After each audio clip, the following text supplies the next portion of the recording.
Hello everybody, this is Kyle out of course for Draftradio coming at you live with another Dragons of Tarkir draft. I'm excited, you're excited, let's do it. We've got a doozy of a first pack, as we are wont to do. We have a Death Mist Raptor, which I think is going to be our pick. 3 mana, 3/3 with Death Touch. Whenever permanent you control is turn face up, you can return it to the graveyard, face up or face down. Tons of flexibility there. Super awesome, great card. Next best card in the pack is either Skywise, Teachings, or Airy Bowmaster, but man oh man, it's a Death Mist Raptor.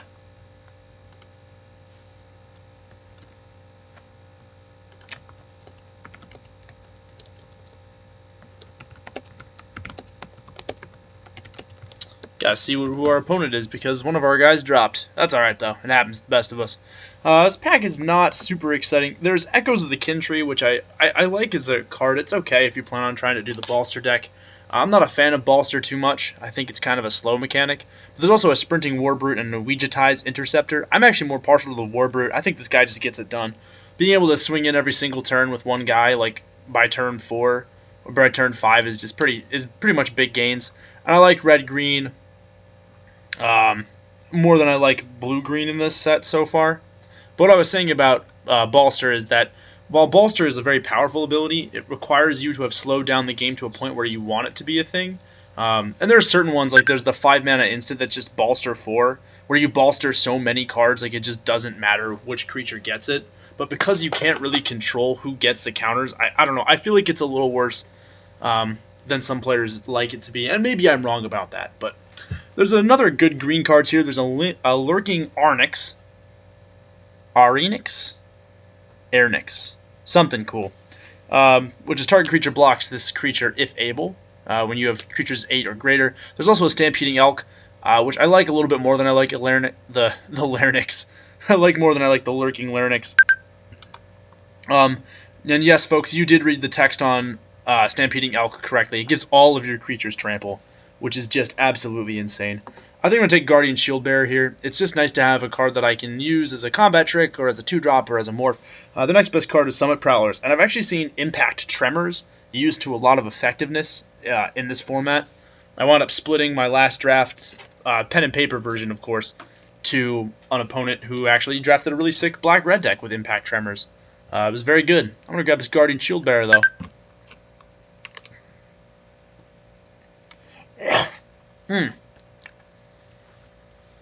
Well, I'm not seeing anything else that's too great. I guess we could grab this Impact Tremors if we really wanted to. I think Coat with Venom, personally, is better. There's also a Butcher's Glee in the pack, which begs mentioning, and the Lightning Berserker, which isn't too great in draft unless you're running the Impact Tremors deck.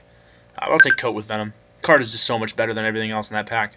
If you haven't had a chance to play with Coat with Venom, well, we're definitely in the right colors, because green is super open. Salt Road Quartermasters is amazing, as is Salt Road Ambushers.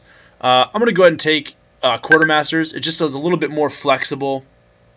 It's a 3-drop, which makes me happier. Plus, I can move around stuff at instant speed. I'm going to go ahead and take an Atarka Beastbreaker here.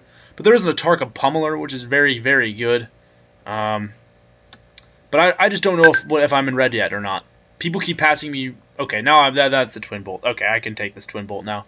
Although there is also Press the Advantage, which is a very excellent card. Another Coat with Venom, a Servant of the Scale, which is meh.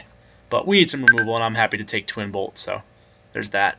I'll take the best card in this pack, which probably, I guess Sheltered Area is pretty good if I get like some big dragons out. I don't plan on main decking it, but, you know, it can't hurt to grab it. There's a Mind Rod, a Gurmag Drowner, a Kolgon Monument. Yeah, if I wind up in 3 colors, why not grab Kolgon Monument? Well, there's a Lurking Larynx. I'm just going to call it a Larynx.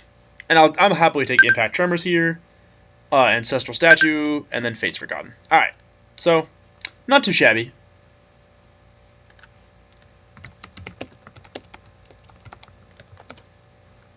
Not too shabby. I gotta make sure we have a match, though. We were all set to go and ready to rumble, and then all of a sudden, our opponent dropped. Happens to the best of us, though. So this is a pretty interesting pack. I'm not going to take Obscuring either. I mean, it's certainly a fine card, but we don't have that many morphs just yet. I'm probably going to wind up taking the Salt Road Ambushers or this Atarka Pummeler. I feel more comfortable taking... Let's see. Pummelers gives us a way to win. How many morphs do we have? We have 1 morph, 2 morph, red morph, blue morph. Oh, sometimes I crack myself up more than I think I should. We already know green is pretty open. We cut it pretty hard. But I think I'm just going to take Saltwood Ambushers. I want to lean more towards one color and then just rather just cut that the whole way through. Here, however, we're going to take Sarkhan's Rage. It's a powerful removal spell. It's exactly what we're looking for. The next best card for us would probably be Scale Guard Sentinels. It's a strong 2-drop. Or Calcisma Behemoth. I've heard some good things about this. Even if you're not really using it to attack, you can get some really early formidable procs off of this bad boy. And eventually, it's going to be very good. But Sarkhan's Rage is what we're taking. I have no qualms about that. Nor do I have any qualms about taking yet another a Tarkir Beastbreaker. It's a shame, though. Corpse Weft is an incredibly powerful card. Just being able to like make 2/2 and like 4/4 zombies at will is just nuts. Actually, it might even behoove us to splash for it. But if we splash for it, that's a much slower deck. No, I think I just want a Tarkir Beastbreaker. It's one of those things where I tend to favor consistency over random power in my draft decks. That's just something that I like doing. And a Tarkir Beastbreaker, if you've never played with it, is awesome. The formidable upside actually occurs far more than you might think. We're going to take Kolgan Aspirants. Its ability is more cute than it is useful, but I mean, it's a solid 2-drop, so it's whatever. Alright, now there is a Dragon Scarred Bear, which is cool, but there's also a Sight of the Scale Lords. I'm going to take Sight of the Scale Lords, I think. We have 1-2 cards that can do it, with Formidable 4.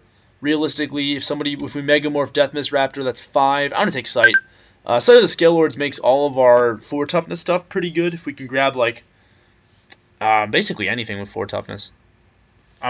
Take Die Pass was Colossadon Yearlings. But, for example, like we can pump our Tarkir Beast Breakers pure pre-combat and get some value out of those. I'm going to take Savage Vent Maul here. I need a nice flying finisher. But do I need 2 flying finishers? We have an opponent. Excellent. Everything's coming up us. There's a Commune with Lava, which I'm not going to use because it seems crappy. I'll just take another Savage Vent Maul. Savage Vent Maul will let me get some value out of the Sheltered Area, as in I can use it to like accelerate out my guys and have infinite mana. Well, there's a Pinion Feast, which is useful. There's also a Vial of Dragonfire to go along with our Twin Bolt. I think I'm okay.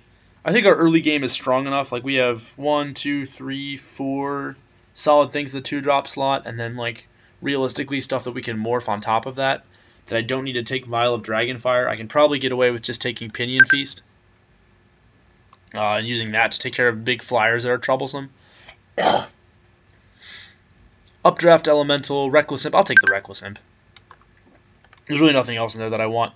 I can take Ancestral Statue. Ancestral Statue actually works well with our 2-drops too, and our Sight of the Scale Lords.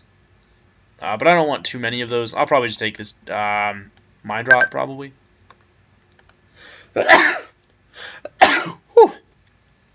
I'm actually going to take Dragon Lord's Servant. Now that I have 2 Savage Vent Maws, suddenly this just became a Dragon Ramp deck, which I'm okay with, actually. That sounds kind of cool. We're still looking to shore up some removal. Vandalize. I don't know if there's any powerful artifacts in the set, but Dragon's Eye, Sentry, and Custodian of the Trove are both really crappy, whereas Vandalize actually seems useful. I'll take Einok Artillerist here. It's not a card that I particularly enjoy, but who knows? Maybe I want a 3-mana 4/1. I mean, at worst, it's a Goreswine with potential upside, so... I do have Salt Road Quartermasters to put counters on it, too. Why, hello, Ujin. There's also Pyrotechnics, but that's an Ujin, so... yeah. Really not much else to say about that. Sometimes you get good stuff, and sometimes you get an Ujin. So, YOLO, I guess. There's Lightning Shrieker, there's a Rage Form. I'm really disappointed we didn't see any removal here or anything like that. I'll probably just take the Light Form. I'm not even going to play any of these other cards, in all honesty. Light Form is probably the biggest threat to us because it's just an aggressive flyer that attacks all the time. Happy to see a Wild Slash here, though. Going to get another shore of my removal slot. There's a Destructor Dragon and a red-green split land we could have taken there, too. With all this stuff, I'm really looking to... I think I have to run this Sheltered Area now. And I probably want to see if I can find any other accelerants. I'm really looking for, what's the 2-mana card? Pumps for stuff. Sir Pumps a lot. Llanowar Elf clone with Ferocious. Can't remember that for the life of me. Well, I'll think of it eventually. If you think about it, you can tell me in the comments. White is super deep. Holy crap, there's a Wandering Champion and a Sandstep Outcast. I'm going to take Return to the Earth, though. Return to the Earth is a solid card. There is nothing good in this pack for us, so we will take the Sandstep Outcast. This is depressing. Where's our stuff? Guess our wheels are just not that good. I mean, I can grab a 4-mana 3/3, and then just sort of shore up my curve that way. Yeah, okay, I buy it. That's fine. Well, let's see here. There's a Einok Guide, which I think is actually pretty good. I'm probably going to wind up playing 17 lands at least in this deck. And the Einok Guide gives me 2-drop when I need it and a way to get lands if I want it. With any luck, we might see Winds of Kalsisma. But I think taking the Einok there is the right play. Very happy to see this Ruthless Instincts. It's going to allow us to attack with our creatures and untap them and either surprise our opponents, maybe even win the game. I'm probably not going to play this Temur Rune Mark, but will I play Temur Rune Mark when I have Sight of the Scale Lords? No, I probably won't. I'll probably just I'm going to hate draft this Grim Contest. I will play Feral Krushok, however. I will also play a fine 3-drop in the form of Frontier Mastodon. There is also a Cached Defenses. Not really sure how good Cached Defenses is. I'm just going to go ahead and take this Frontier Mastodon. I like that card. We can see what we want to run from there on out. Hewed Stone Retainers. Might be pretty good for our deck, actually. And the Fruits of the First Tree. Alright, I'm going to cut some stuff here. Right, I think we just have to cut one more spell. I cut the Abzan Kinguard. We're not going to use him. We have no black or white permanents to give him the stuff that he needs. And I'd rather have Feral Krushok or Frontier Mastodon. So now the question remains, how do we make this deck work? I think the deck's pretty good. We didn't see too much that we wanted there. That third pack was actually incredibly weak for us.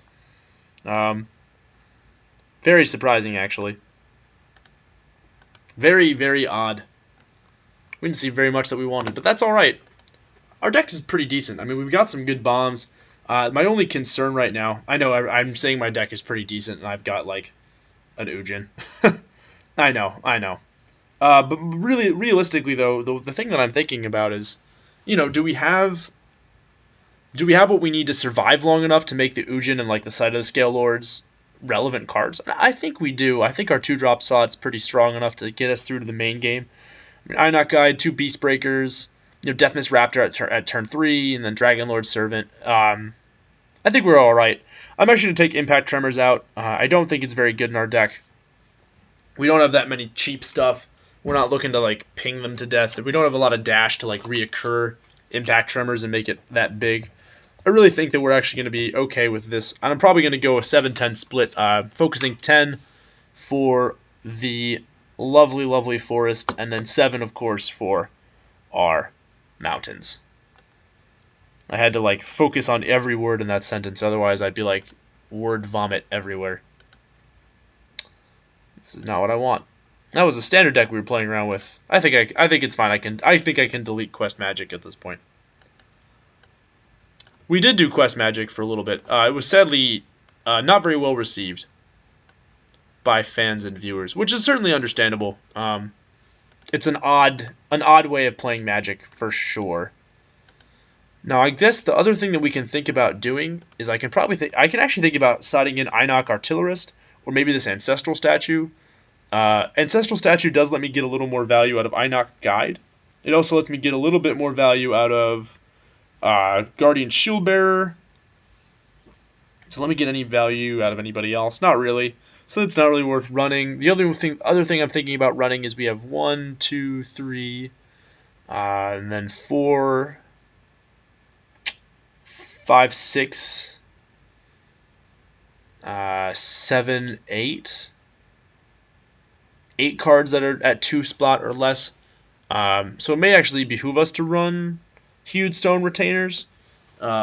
3 mana 4/4 is nothing to sneeze at, particularly when we have Sight of the Scale Lords. But I think I'm alright just leaving it as is for right now and seeing where the deck takes us. Certainly not a bad thing to do. No, I already... Wow, look at me. I'm already posting my sideboards and everything. As always, folks, we're going to put some land that we think we might use in our sideboard because it's important to do so. I really do like... I really do actually wind up enjoying this set. I'm actually surprised by how much I enjoy it. It's really fun. I did not anticipate me liking it as much as I do. I'm actually really excited to go back home and draft it. Also, today is my birthday, so that's cool. 22 years ago, I was born. Being born is awesome because it means I get to live and stuff and play Magic.